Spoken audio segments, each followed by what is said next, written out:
కంటే గొప్ప మందు.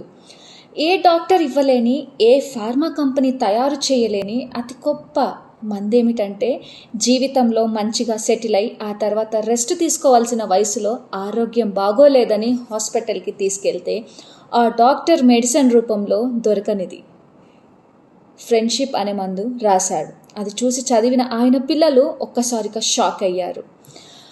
డాక్టర్ ఈ విధంగా వాళ్ళకి సమాధానం ఇచ్చాడు. మీ నాన్నగారు రిటైర్ అయ్యాక మీరందరూ ఆయన్ని ఇంటికి పెద్దరాయుడిగా చూసేసి నోటికి ప్లాస్టర్లు వేసేశారు. ప్రతి మనిషిలో ఒక వెలితి ఉంటుంది. దాని పేరే స్నేహం. దాన్ని కట్టేస్తే కంటి మీద కునుకు లేకపోవడం, మొహం మీద నవ్వు లేకపోవడం, కడుపుకు ఆకలి లేకపోవడం, వాళ్లకు నీరసం లాంటి అన్ని రోగాలు వస్తాయి అని హితబోధ చేశాడు. అందరికీ వాళ్ళు షాక్ అయ్యారు. అదేంటి, ఫ్రెండ్షిప్ లేకపోతే ఇన్ని రోగాలు వస్తాయా అనేసి. సరే డాక్టర్లు చెప్పినట్టుగా విందామనేసి వాళ్ళ పిల్లలు ఆయన చదివిన స్కూలు, కాలేజు అన్నీ ఎంక్వైరీ చేసేసి వాట్సాప్, ఫేస్బుక్లో అకౌంట్స్ ఓపెన్ చేసి వాళ్ళ ఫాదర్కి ఇచ్చారు.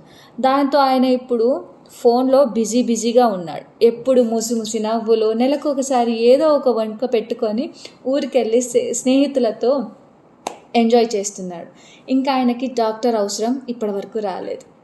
అప్పటి నుండి ఏనాడు ఇంట్లో వాళ్ళకి ఈయనతో ఏ టెన్షన్ లేకుండా ఉంది. అందుకే అంటారు, నా మిత్రం నా సౌఖ్యం, మిత్రులు లేకపోతే సుఖం ఉండదు. స్నేహితులందరికీ ఈ కథ అంకితం. సర్వేజన సుఖినో భవంతు.